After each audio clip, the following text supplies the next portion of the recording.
सम्मानिया हमारी दीदी परम सम्मानीय प्रकाश भैया, हमारे रीवा विधानसभा क्षेत्र अंतर्गत ग्रामीण मंडल के अध्यक्ष परम सम्मानीय भूपेंद्र सिंह जी, श्री राजीव पांडे जी, जनपद सदस्य रहे, सरपंच रहे कई पदों में, हमारे भरत पटेल जी, हमारे रामशंकर द्विवेदी जी, राम सुंदर द्विवेदी जी, पुष्पेंद्र त्रिपाठी जी, अमेश जी, सुभाष जी, सभी पर यहाँ भाई और बहनें जो हैं सबको मैं प्रणाम करता हूँ।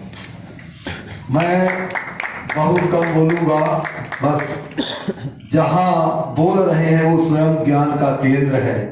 जब ज्ञान के केंद्र में पहुंच जाए तो फिर ज्ञान रह नहीं जाता है, इसलिए कुछ ज्ञान ही नहीं रह गया तो बोल क्या सकते हैं। मैं प्रणाम करता हूं सभी को, इतना कहूंगा, यदि मनुष्य को कोई काम मिले उसे निष्ठा से करना चाहिए। सेवक का काम सबसे कठोर माना गया है।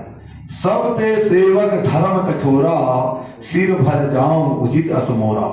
महाराज भरत ने कहा था कि राम जी यदि पैदल गए हैं तो यदि मैं उनका सेवक हूं तो मुझे सिर के बल जाना चाहिए, यदि पैदल जाऊंगा तो मैं सेवक नहीं हो सकता। सेवक सुख चाहे मान भिखारी, भिखारी सम्मान चाहे कभी नहीं पाता, और सेवक को कभी सुख की कल्पना नहीं करनी चाहिए। यदि सेवक ने मन में सुख की कल्पना कर लिया उसका सेवकत्व तो नष्ट हो जाता है। इसलिए उसे केवल एक चीज, अपने स्वामी के प्रति निष्ठावान और परम ब्रह्म परमात्मा भी प्रलोभन दे तो स्वामी के सामने उस भगवान को भी कह देना चाहिए, जाओ तुम्ही ने नियम बनाया है तो मैं उस नियम का पालन करता हूं, मैं तुम्हारे साथ नहीं तुम्हारे नियम के साथ हूं। इस श्रद्धा से काम करना चाहिए। मैं न तो जो आपने कहा मुझ में ऐसे कोई गुण नहीं, परम सम्मानी भाई साहब भी आ गए हैं, स्वागत है। कोई गुण नहीं है जिससे प्रभु को जो कराना होता है बाबा को, वो उससे करा ही देते हैं। और मनुष्य को लगता है हमने किया है, हम कुछ नहीं करते, हम लोग तो कठपुतली की तरह हैं। उमा दारू जो सिद्ध की नाई, अध्यक्ष जी सुनिए, उमा दारू जो सिद्ध की नाई, सब ही नचावत राम गोसाई।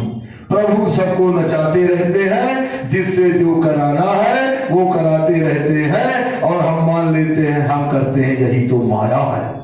यदि हम समझ जाएं कोई कराने वाला और है, हमारे माध्यम से ये कार्य संपादित हो रहा है, ये सौभाग्य है। दान तो प्रभु दे रहे हैं, दान प्रभु ले रहे हैं, दान देने में इन हाथों का उपयोग किया है, ये उसी ईश्वर की कृपा है। अन्यथा तो हाथ इस दुनिया में बहुत बड़े बड़े हैं। किससे क्या कराना है ये अनेक सब प्रभु की इच्छा पर निर्भर करता है, सब बाबा की इच्छा पर निर्भर करता है। एक समस्या सबसे बड़ी है, जब किसी भी व्यक्ति का सम्मान, जब किसी भी व्यक्ति की बड़ाई होने लगे तो जान लेना चाहिए कि उस व्यक्ति को खतरे की घंटी बज रही है। कभी भी अपनी प्रशंसा पर खुश नहीं होना चाहिए। जो खुश हो गया मतलब वो उल्टी गति पर, उल्टी दिशा में चला गया। एक बार एक अच्छे शिल्पकार थे, मूर्तियां बनाते थे।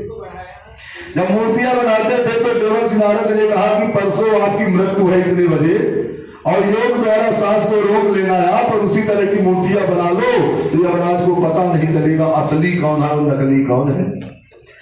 देवर्षि नारद के कहने के अनुसार चार मूर्तियां बनाकर बाएं और चार दाएं उन्होंने रख दिया और स्वयं बीच में बैठ गए।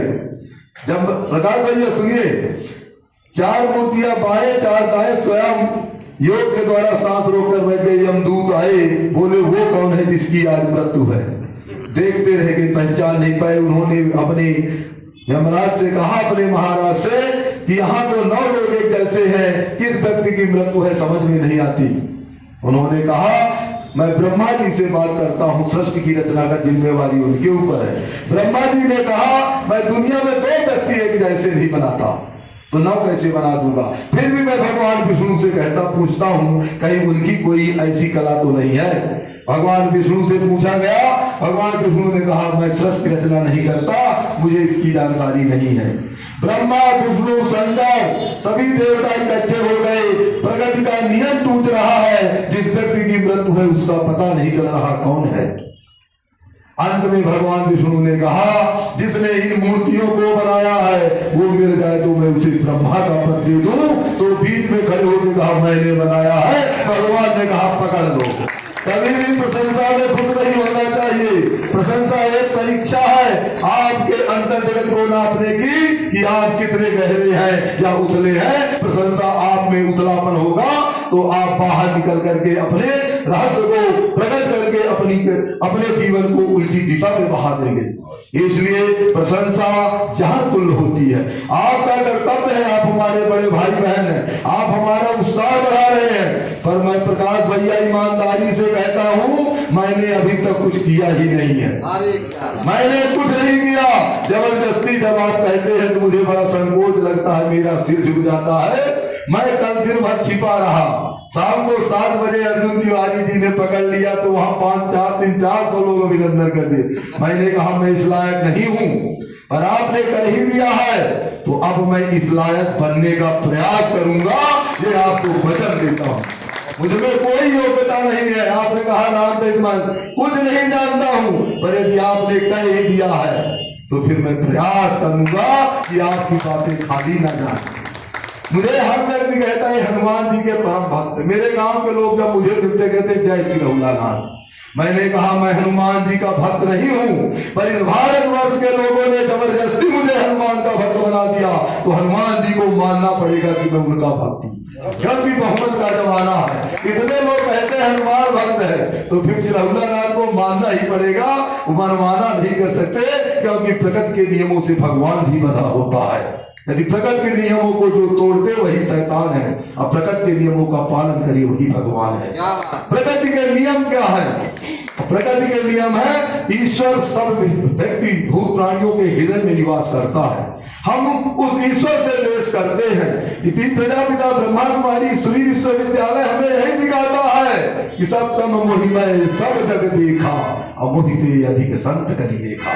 संपूर्ण दुनिया को एक समान रूप से ईश्वर के रूप में देखे, और काम यदि हम किसी का नहीं करेंगे तो होना ही है। हमें मौका मिला है, हमारे जीटीसी की प्रिंसिपल हमारी बहन विभा श्रीवास्तव जी पधारी है, उनका स्वागत है।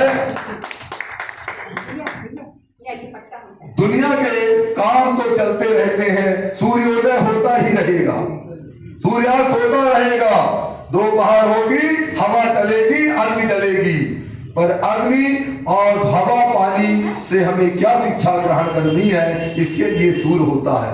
सूर्य स्वयं को जलाकर औरों को प्रकाश और ऊष्मा देता है, इसलिए भगवान कहलाता है। और हम अपनी सुविधा के लिए बने हैं तो कहां से प्रकृति के नियमों का पालन कर रहे हैं। हमें भी सूर्य की तरह जलना चाहिए, सूर्य की तरह हमें तपना चाहिए और औरों को इसका लाभ देना चाहिए। अग्नि से हमें शिक्षा लेनी चाहिए।